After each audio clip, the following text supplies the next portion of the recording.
Aquí voy a citar también a Simon Anholt porque voy a diferir un poco a algo de lo que se ha dicho. La realidad de México es muy amplia. Finalmente este es un país de 120 millones de personas, es un país que tiene una participación enorme en el llamado primer mundo y también tiene la mitad de la población que tiene serios problemas, serias carencias, no tanto por el tema de distribución de riqueza que muchas veces se resalta que pues ahí será algo, sino porque faltan las condiciones para que esa mitad de la población genere riqueza, que es una gran diferencia y es algo que no resaltamos suficiente. Simon Anholt, que fue citado en el libro, efectivamente, creador del concepto, no tanto de marca país, eso ya existía, él fue el creador del concepto de nation branding, esta idea de que un país se podía proyectar diferente a través de implementando una estrategia y que no necesariamente tenía que estar sujeto a una especie de determinismo, ¿no? Él decía que de los 54 países que él había asesorado, México era el país en donde más había divergencia de la realidad con la imagen, y eso en detrimento de México. Es decir, él percibía como londinense, y México fue el único país en donde él vivió de los 54, donde él personalmente decidió vivir aquí en Polanco, en donde dice la imagen es mucho peor de lo que es la realidad como yo lo percibo, y eso es algo que yo creo que no resaltamos lo suficiente. Tampoco resaltamos suficiente, hablamos mucho de la dependencia de México para con Estados Unidos. Yo hablaría de la dependencia de Estados Unidos para con México. O sea, cuando tuve oportunidad de estar en New Hampshire en las elecciones primarias de los republicanos, invitado por el Tea Party, aunque usted no lo crea, porque ellos no estaban de acuerdo con el mensaje antimexicano de Donald Trump, me invitaron a hablar del tema. Tuve 16 entrevistas con gente de lo más, entre comillas, conservador, en realidad radical, que jamás vas a conocer, y dos cosas que no me debatieron, que fueron temas centrales. Uno, México es el país más importante para Estados Unidos, y dos, la prosperidad y la seguridad nacional de Estados Unidos dependen directamente de un México cooperativo y estable. Entonces, pues tal vez podemos hablar de que el 80% de nuestras exportaciones y lo demás, pero al final del día Estados Unidos es el país que tiene más que perder. Estados Unidos es el país más rico del mundo, tiene 320 millones de habitantes, tiene la mitad de la población humana que está en su contra, México no tiene enemigos, y resulta que nosotros le cuidamos las espaldas, ¿no? Toda nuestra política de visa está diseñado en torno a proteger las espaldas de los Estados Unidos, todo el intercambio de información, ellos dependen directamente de eso. Pues a México, ¿qué? Un afgano, y sin embargo toca un afgano territorio mexicano y Estados Unidos se pone en alerta roja, ¿no? Entonces, yo creo que de ahí podemos partir del hecho de que este tema no es un tema no es un tema como lo hemos tratado, no es un tema frívolo, no es un tema secundario. Este es un tema de seguridad nacional para México y el mundo. Fue la mala imagen de México, para ponerlo muy claro, lo que llevó a Donald John Trump a la presidencia de Estados Unidos, poniendo en tela de juicio de entrada la paz y la estabilidad en América del Norte. Esto es algo que tenemos que reconocer. ¿Por qué? Porque fue precisamente cuando habló de México en términos de migración y en términos del Telecán, y como se le cedió el argumento, es decir, como por esta inexplicable obsesión por desatender este tema, llevó a que no estuviéramos a la altura ni el gobierno federal mexicano, ni el presidente Obama, ni la terrible candidata demócrata, ni los sectores privados mexicanos y estadounidenses, en lo que fue el momento más decisivo de lo que es nuestra generación. Es decir, yo no creo que haya un momento más importante de quienes estamos vivos aquí de lo que sucedió el 8 de noviembre. Y no estuvimos a la altura, ¿no? Permitir que la reputación y la imagen de México fueran definidos por la ignorancia y los prejuicios que menciona Leonardo, se verá como el error más grave de nuestra época, tan sencillo como eso.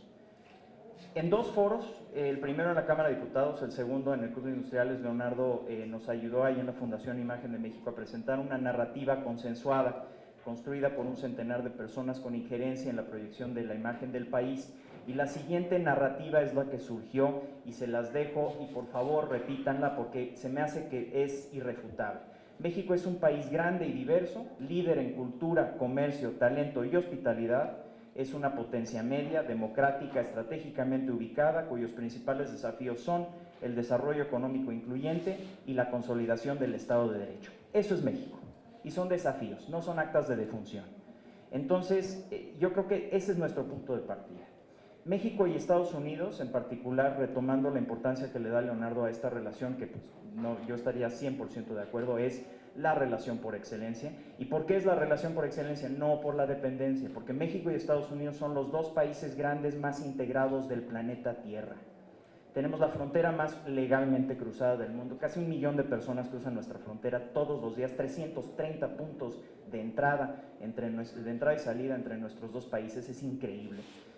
Tenemos el equivalente a la población de Canadá en Estados Unidos, 35 millones de mexicanos y mexicoamericanos, de los cuales 80% o son ciudadanos estadounidenses o son inmigrantes documentados. Esta falacia, este estereotipo que tanto daño ha hecho a todos de que la experiencia del mexicano en Estados Unidos es una experiencia indocumentada, simple y sencillamente no es cierta en su gran mayoría. En México, en cualquier momento dado, no es nada más un fenómeno de allá, en México en cualquier momento dado hay entre 1 y 3 millones de estadounidenses en nuestro territorio nacional. Eso es entre 4 y 12 veces más que el segundo lugar, que es Canadá. La gran Ciudad de México es el único lugar fuera de Washington, no fuera de Estados Unidos, fuera de Washington, en donde están representadas todas las dependencias del gobierno estadounidense. Y México, a su vez, tiene la presencia consular más grande de un país en otro del planeta Tierra en Estados Unidos.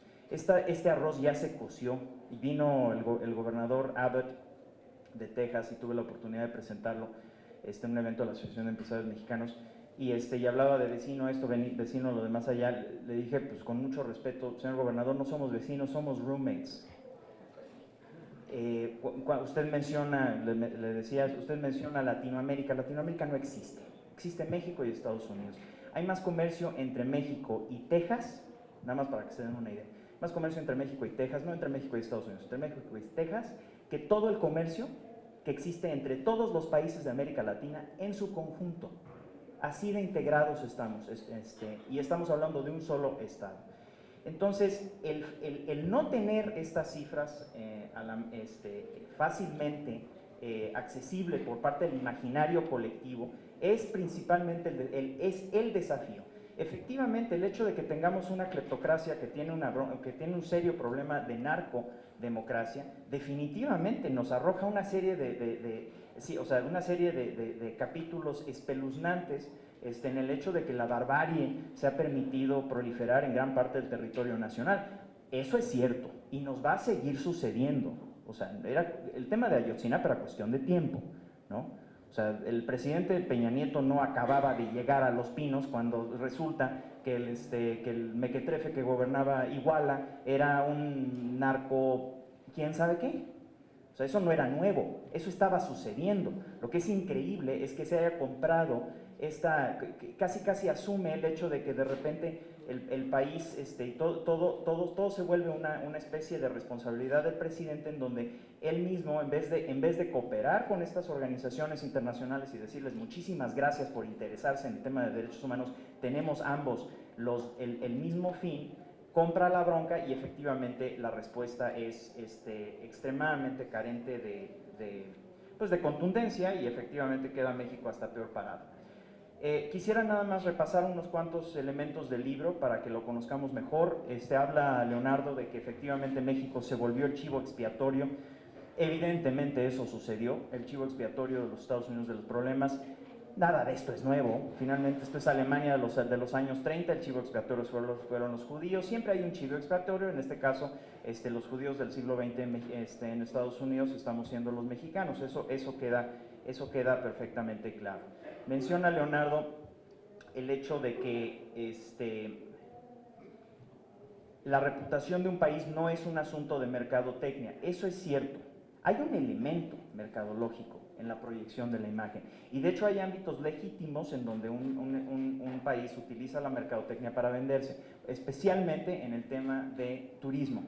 ¿Por qué? Porque la gente percibe, esto dicho por el mismo Simon Anho, tuve oportunidad de platicar largo y tendido con él, y te lo menciona, sí hay un elemento mercadológico, pero no es la totalidad, ni siquiera la mayoría de tu pastel. Todo esto lo menciona Leonardo en varias partes del libro. Todo esto es a través de todos los diferentes canales que hoy en día están abiertos a nosotros. Nada más veamos cómo presidente electo, por no decirle otra cosa, ha utilizado un medio como Twitter para llegar directamente al público. 140 caracteres que están a punto de destruir el mundo, ¿no? Entonces está muy interesante, pero pues no lo podemos ver como un fenómeno aislado. Este es un fenómeno que es el mundo en el que vivimos. Dice Leonardo que México es un país soft power fílico.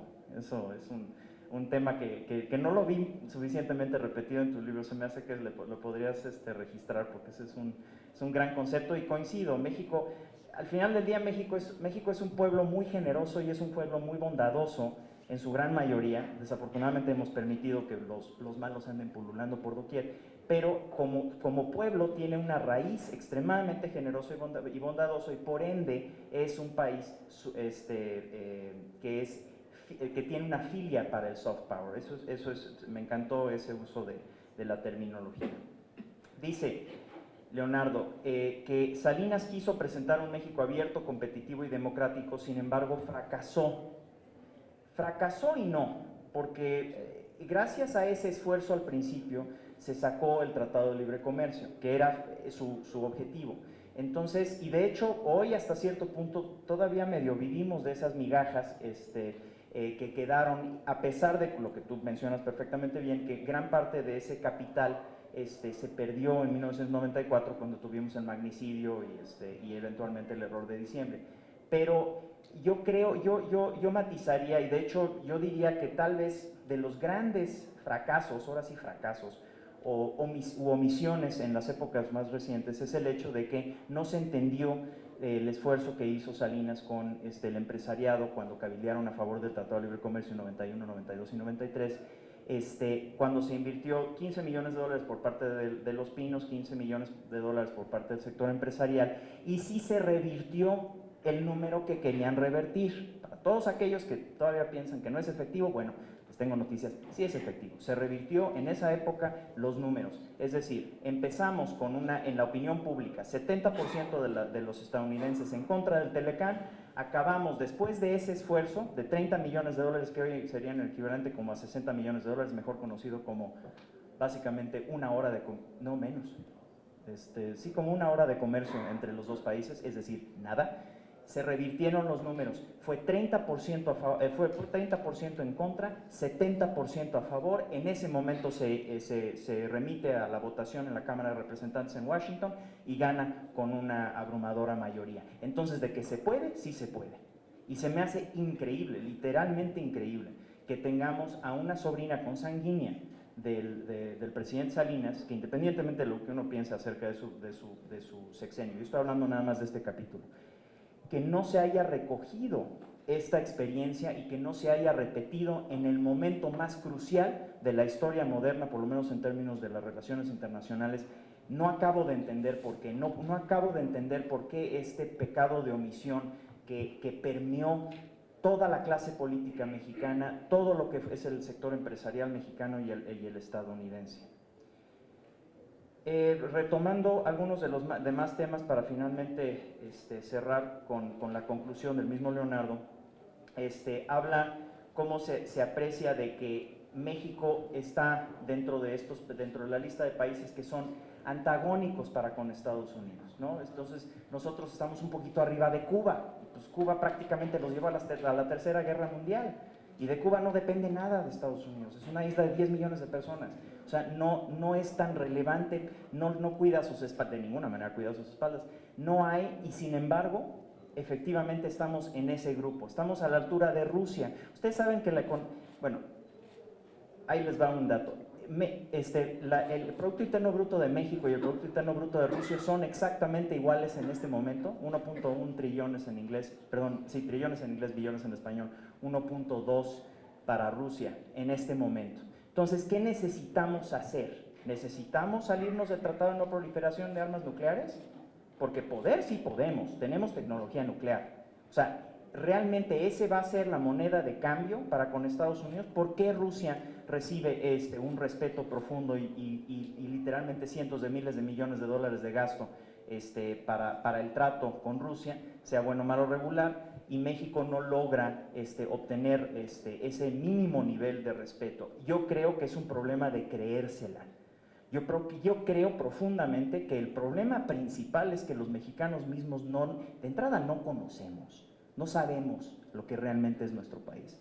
Y dos, no nos la creemos. Cuando nos lo dicen, porque créanme que ya llevo muchos años hablando de estas cosas, cuando lo decimos, la gente no se les queda grabado.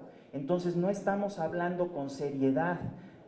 Mencionaba, creo que era Lourdes, los cineastas. Tenemos un Alejandro González Iñárritu que confundió su mexicanidad con el régimen en turno, ¿no? Entonces, al recibir y lo menciono no por Alejandro, que aparte es la persona más chilanga que yo he visto en mi vida, de tal manera que en vez de hablar de la productividad, del increíble entorno en el cual nace su talento como cineasta aquí en la gran Ciudad de México, como hace ese vicio que hacemos tantos mexicanos de confundir nuestra mexicanidad con el régimen en turno, de repente pues le tiene que tirar a Peña Nieto, como si el hecho de que estuviera un señor Peña Nieto en la presidencia tuviera algo que ver con su mexicanidad. Entonces pierde esa oportunidad, México queda quemado y a nadie le importa Enrique Peña Nieto fuera de México. O sea, ni siquiera mete ese gol que quisiera tal vez en su imaginario meter. Y ese es uno de los vicios que también tenemos que luchar los mexicanos. Tenemos que dejar de hablar de nuestro país en frente de personas que ni les interesan o tal vez hasta tienen intereses mezquinos con respecto de nosotros. Entonces, si nosotros tenemos una observación que hacer, vamos a hacerla definitivamente. Yo soy el primero, créanme.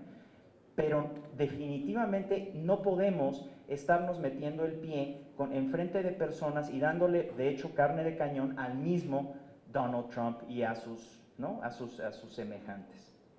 Al final, hace una serie de recomendaciones. Yo resaltaría una que no lo mencionas explícitamente, Leonardo, pero lo hemos platicado.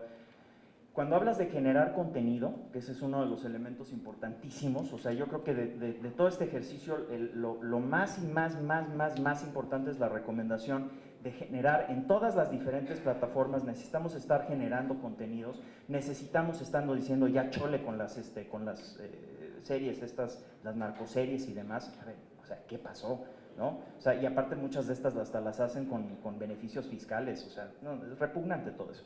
Pero tenemos que dejar atrás eso y tenemos más bien que retomar todas estas narrativas de una manera no centralizado, porque no hay poder suficiente en el gobierno para hacerlo, sino como sociedad civil, sector privado y sector público, todos de la mano al mismo tiempo, entendiendo que haya una narrativa paraguas y sobre esa irnos para desprender las diferentes líneas de discurso. Recogiendo Notimex, yo creo que hay México requiere de un vehículo. Hemos platicado Leonardo y yo acerca de la gran necesidad de tener un vehículo de comunicación, no para propaganda, simplemente para poner ahí todo el contenido, videos de lo que va sucediendo, la historia sin sesgo ni de ninguna manera otro, ni bueno, ni malo, ni regular, pero por lo menos que haya una línea, un eje rector de comunicación que en este momento no hay. De hecho, no hay absolutamente prácticamente nada. Menciona Leonardo el hecho de que la frontera es una gran oportunidad, definitivamente lo ha sido. Yo adoro la frontera, yo soy un chilango extraño, a mí sí me gusta la frontera, me ha interesado muchísimo, se me hace el lugar más dinámico del mundo. Ya hay una tercera parte de la frontera que está amurallada, entonces así como que mucho cambio con más murallas y demás, pues perderán el río Bravo, ¿no? Pero pues eso ya será problema de ellos. La frontera sí es un lugar que muestra una gran oportunidad.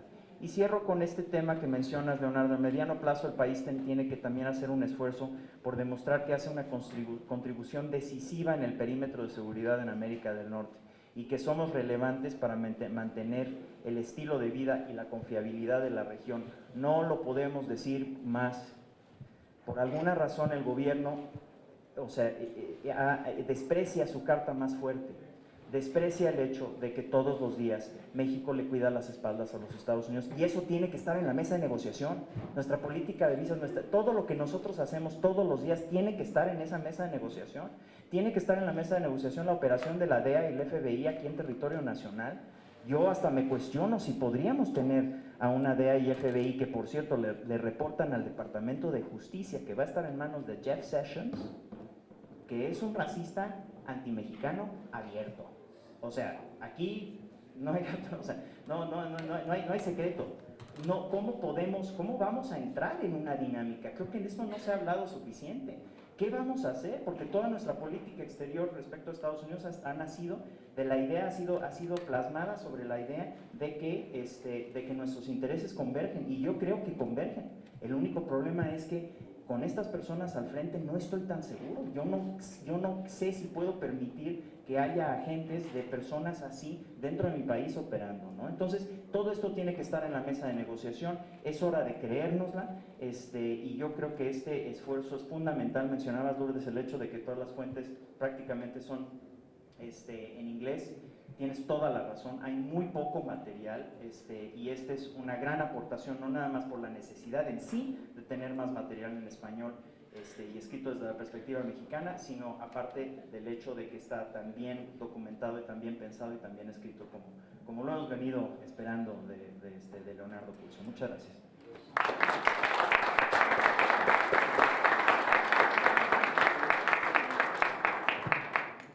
Agradecemos los acuciosos comentarios